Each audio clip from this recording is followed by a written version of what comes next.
لا يكلف الله نفسا إلا وسعها، لها ما كسبت وعليها ما اكتسبت.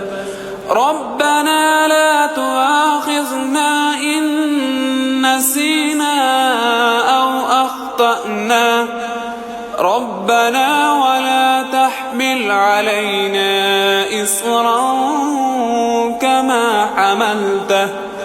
كما حملته على الذين من قبلنا، ربنا ولا تحملنا ما لا طاقة لنا به، واعف عنا واغفر لنا وارحمنا، أنت مولانا فانصرنا على القوم الكافرين.